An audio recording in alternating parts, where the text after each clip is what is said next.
share with you about my experience watching the documentary Wisdom of Trauma. Um, I've watched this documentary because it's been around for the last couple of months, and I highly recommend it to anybody actually. And I have had my coaching training certification done in a trauma-informed way. So we actually had quite a few lectures and extra workshops and information about trauma. We had to read a book on trauma, and there was actually a lot of trauma information happening in my training. And I really, really appreciate that because it confirmed to me so many things that I had been feeling about life on Earth. So what I want to talk about here today mostly is the kind of trauma that is more subtle or that is maybe not even seen as trauma from many people. Because many people, as I used to think, believe, I guess, that trauma is only caused through severe experiences, say a car accident, rape, assault, abuse, yeah, any kind of these things.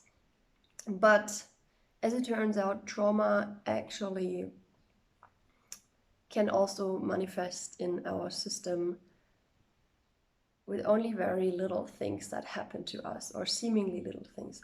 So trauma in Greek means wound.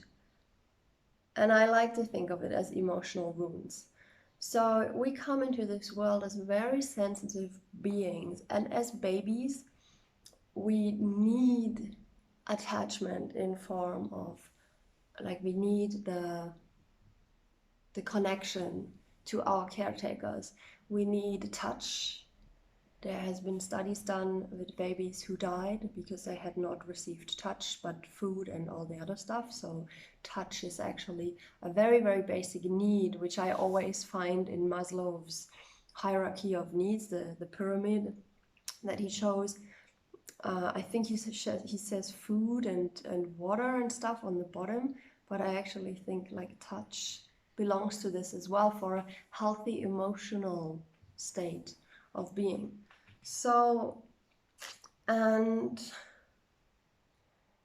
this connection to our caretakers is important to our survival as children, because obviously we cannot live in this world by ourselves. So we are dependent in the beginning by nature, and even in the throughout life we are still dependent on each other. So what happens quite often in this society is that there's a few scenarios. I'll try to get them together. And so a child might be born into a family that is a hardworking workaholic family, or the father is workaholic and the mother is just at home looking after the kid but kind of bitter about it, or the mother doesn't even have to be bitter about it. The thing is that our parents got this passed on already as well, so they are carrying this form of trauma as well. May it be more heavy or more subtle, it's there. So even if our parents meant really, really well, they made their, I'm gonna call it mistakes, with us that caused us to have this subtle events of trauma in our own being. So again, one thing that happens is that we have emotions, right? We are emotional beings, and as babies and as children, we don't often have the vocabulary to express in words how we feel. So very often we will cry, we will scream, we get angry much easier, and this is actually natural. And as children, obviously, we laugh and are joyful much more unboundedly as well. So in children, this emotional fluidity is actually present, or is actually very intact. But society tells us that we should keep it down, that anger is inappropriate, and that we shouldn't be too sad. Like, come on, it's not so bad. So And as I said, even our parents already learned that. So even our parents have to some degree not the ability to fully meet us in our emotions. I feel like with our generation, there is parents emerging that are much more aware of this emotional need of expression. And I have heard parents, and I have heard of parents who are doing the raising of their children differently, who are actually, I'm going to name an example, who are actually helping their children to move through the anger. So say the little son gets angry. So instead of locking him away or telling him to keep it down or telling him he can be angry, but he has to leave the room, the mother or the parent helps him and goes, hey, let's take this pillow and punch this anger into the pillow. So they're helping him to move through his anger while staying with him. So this is the really important part. For example, my mother told me that she didn't want to suppress my anger because she could feel that there was a tremendous power in it as well. So she said she didn't want to just tell me to shut up, but she handled it in the way that she thought was best, and she would leave me alone or would tell me I should go into a room to have my tantrum there. But this cuts the connection between, or did cut the connection between her and I. So I felt like if I'm angry, I'm not connected to my mother. So I must not be angry because obviously the connection to my mother is much more important. So we do this in different ways. And obviously when we cry, it can be very similar. And then, there's just a thing that in our society, there's time pressure and rush and people are running constantly everywhere. So if a child, you probably know the scenario, like family wants to go somewhere and the child just wants to, I don't know, tie up her shoelaces by herself or play around with picking her favorite jacket, like whatever the scenario may be, but there is no time, like we have to go. And so the child is getting interrupted in her way of playing, and quite often it happens that there's not enough time to listen to the child's needs or to have the discussion with the child that it might be important to go now. No, it's usually like, come on now, hurry up, and we don't have the time now, and hop. And even well-meaning parents, I have seen that, lose their temper and just drag the child along, or a child is small, so you can just pick it up and take it with you against their will. And I find this it's very subtle. And a lot of people would say, yeah, well, Katja, you don't have children. What do you know? It's not that easy. But exactly this behavior, like, what do you know? It's not that easy. You don't have children. It's also been passed on from parents to parents to parents to parents, or from parents to children to parents to children, and so on. So as I said, we all carry this. We all have, or like many of us have been brought up with this lack of emotional intelligence and understanding, because we live in a society that values intellectual intelligence so much more than emotional intelligence. But emotional intelligence is really important. In English, I love how you can say emotion is energy in motion. So our emotions are energies, and everything is energy, So Nikola Tesla said, if you want to understand the universe, think in terms of energy, vibration, and frequency. So everything is vibrating and at some frequency, and everything is energy if we zoom in close enough into the particles of existence. So our emotions are energies, and it's so important that we allow them to flow. And if we don't allow them to flow, we create stagnation and blockages. And this can create depression, physical ailments, chronic illness. And in my observation and understanding and feeling, I'm very sensitive in the way I feel. My clairsentience has developed a lot more through the last few years through my own healing. Actually, it's coming online more and more. So I'm feeling a lot and I'm trusting this increasingly. So my feeling observation is that any disease has an emotional cause. And that might be hard to admit or to understand or to see or to want to see, but it is my observation, and actually a lot of people who have their clear abilities turned on will share this observation with me. I'm pretty sure.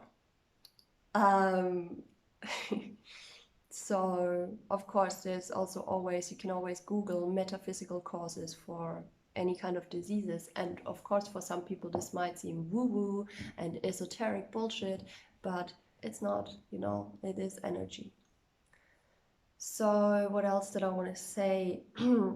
So for us humans, as I said, connection is important. We are dependent from one another. As children, it's more, it's probably more visible. As adults, not so much. But we still actually, to be healthy, to feel good, we need connection to other people. We need to feel like we're in a pack or in a herd. We are not lone wolves by nature, I don't really believe. We humans are complex, so maybe there are some of us that are more lone wolves than others, but even the lone wolf needs at least like a couple of people that he has interactions with. So as children, these connections are so much more important to us. If you see, children are like, they're always running around in packs and playing together. And because our society has such strict and rigid values and morals and ways of how one should behave, the child learns quite quickly that if it behaves a certain way, it gets outcast or it gets rejected. So the child starts to behave in a way that it knows that it's gonna get accepted. So for us women, it's a lot of the good girl syndrome, like always smiling, always being kind, always looking pretty, and not being like too much, not swearing, and being clean, and it's this kind of behavior. And for men, it's like being in control and not too emotional and doing the work and supporting the family and being like the tough guy and achieving a lot. And this is so fucking toxic for our emotional bodies, for our energy bodies, for our child self. It's so unhealthy, because what loves a child to do? A child is curious, a child is playful, a child is, innocent. A child is curious and playful is probably for me the most outstanding things.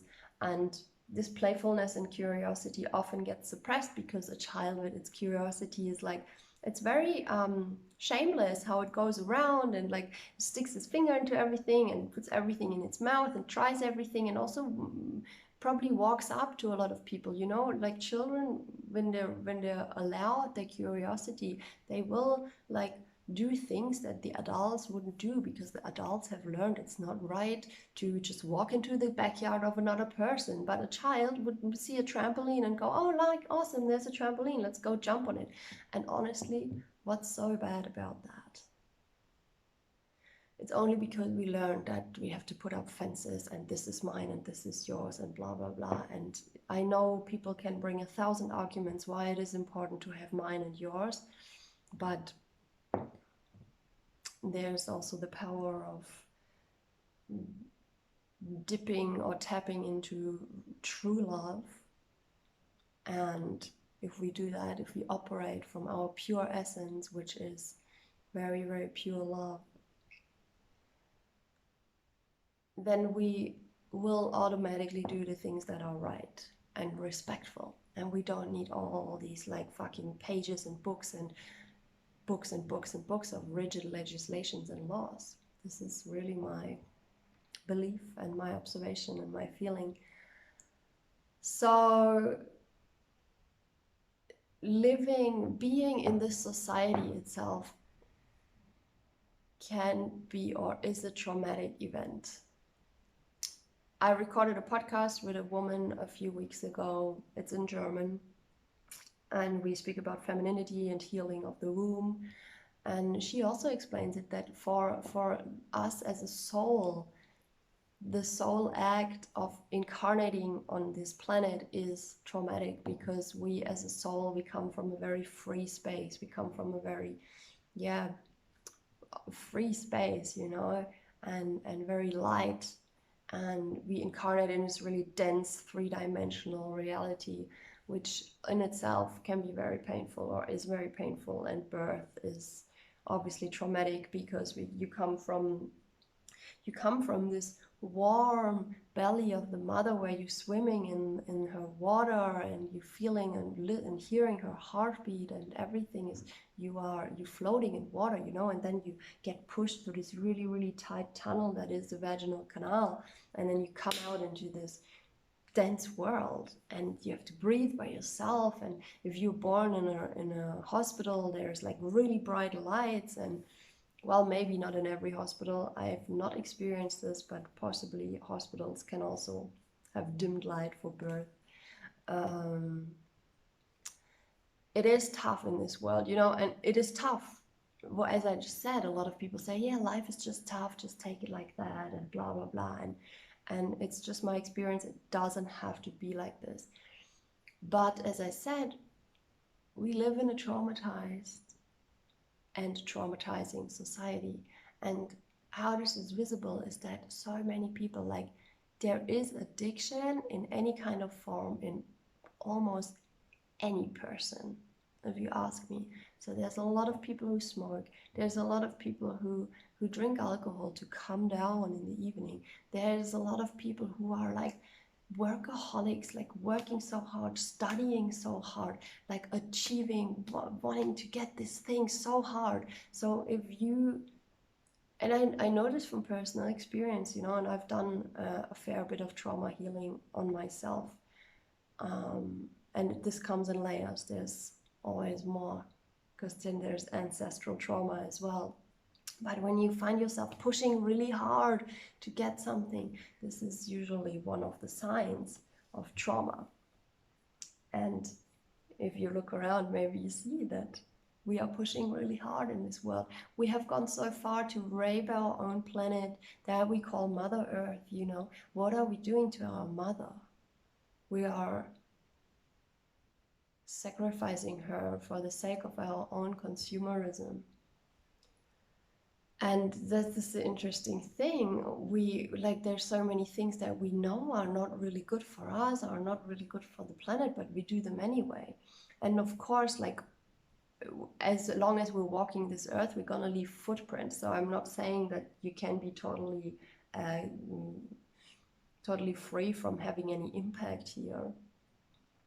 But I see so many people driving 1 kilometer only with their car, and like, it's crazy how fast food restaurants are successful businesses in this world. It just shows how unconscious people are with their consumerism.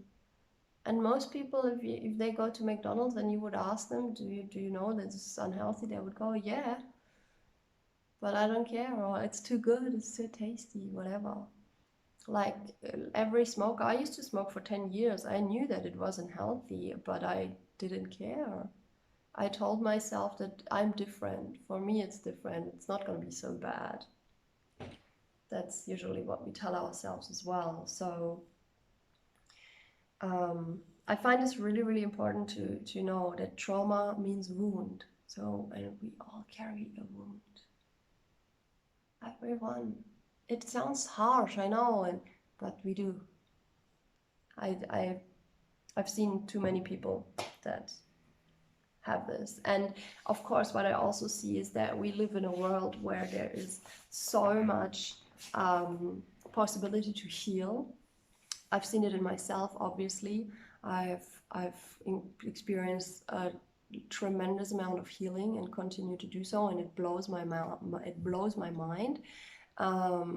So this is the upside on this, that we are living in a world where there's so valuable information and research and findings coming out about the nature of trauma and how we can even heal it. And this is what I learned in my training. So as a coach, you know, I'm not a therapist, and especially in Germany, people are very specific with I'm not allowed to call myself a therapist, even though the work I do is very profound, has been very profoundly healing for some of my clients, because I work in this trauma-informed way, and because the methods I learned, they are leaned very strongly towards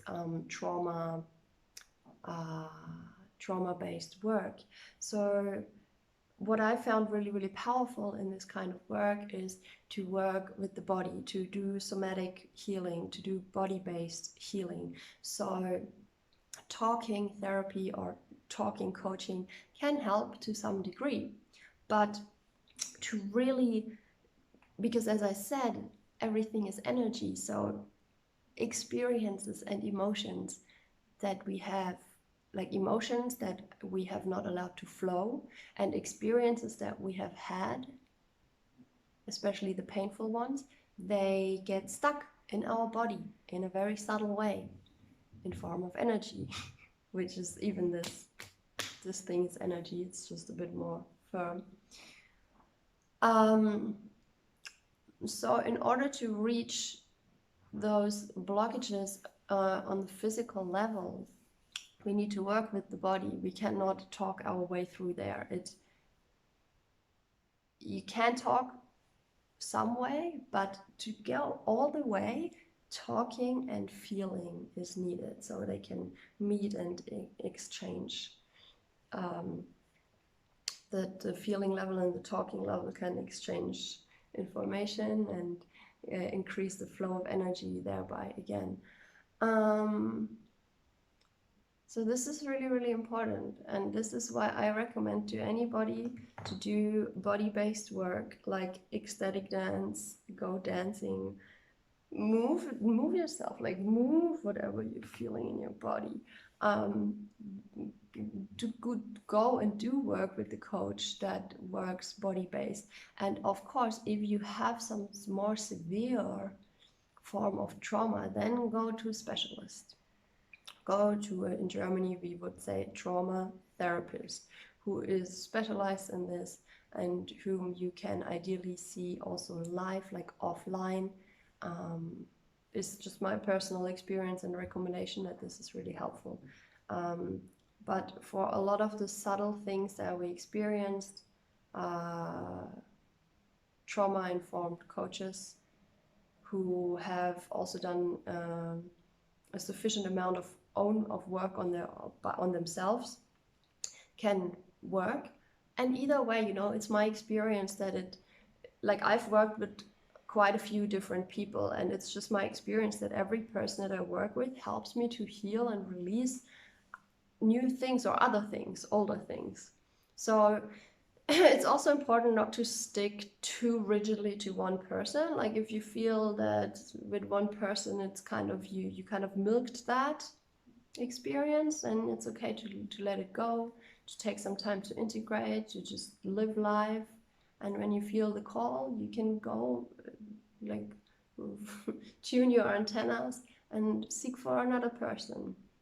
This is my personal experience, obviously, and there's a lot of healing modalities out there that one can choose from. So choose what feels right for you. Yeah, I wish that this video was useful, and I wish that this video helped somebody also maybe open their eyes a little bit more to the world we live in. You know, maybe it sounds a bit dark as I describe it. It's just we live in a light and dark world. And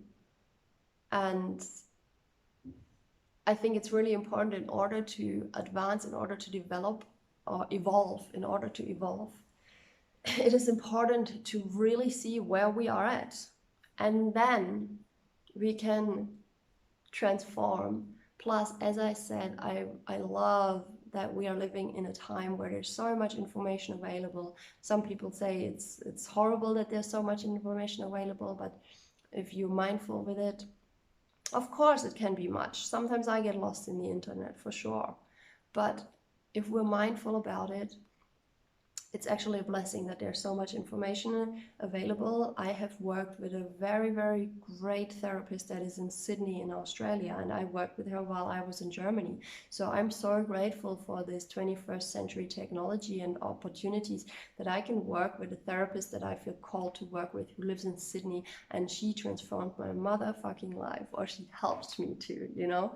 So I love this also. It's I think the reason why I'm putting up this video and why this documentary was made, I'm gonna link the documentary website down there.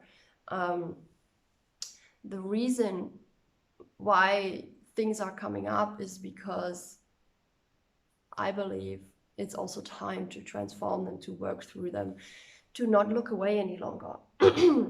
But to look at it and to go through it. And another thing to the documentary, so it came out like a couple of months ago, I think, and they streamed it for free, or you can donate an amount. They ask you to donate, obviously. And then they just streamed it, made it available by donation the last 3 days.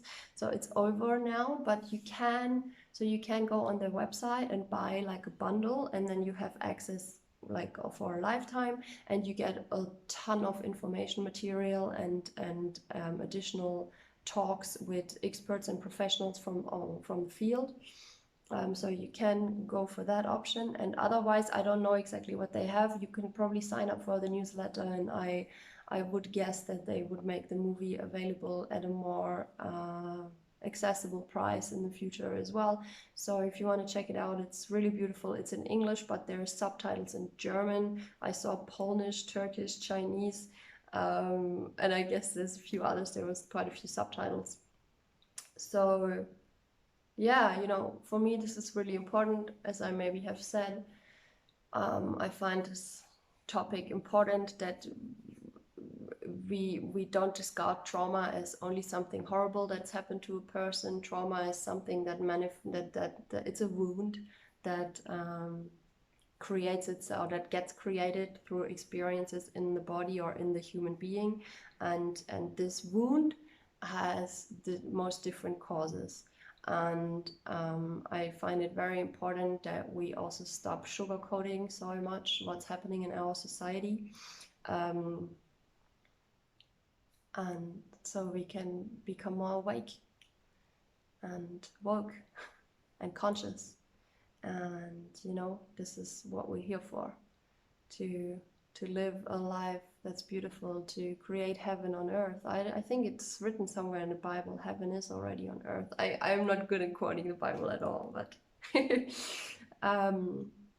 yeah, because it's my wish for us also as a collective to be more free, to feel more free again, more light, more playful, more innocent, more curious, more childlike, with, of course, the wittiness and the cleverness and the experience of an adult human being. But yeah, thank you for watching, and I see you next time.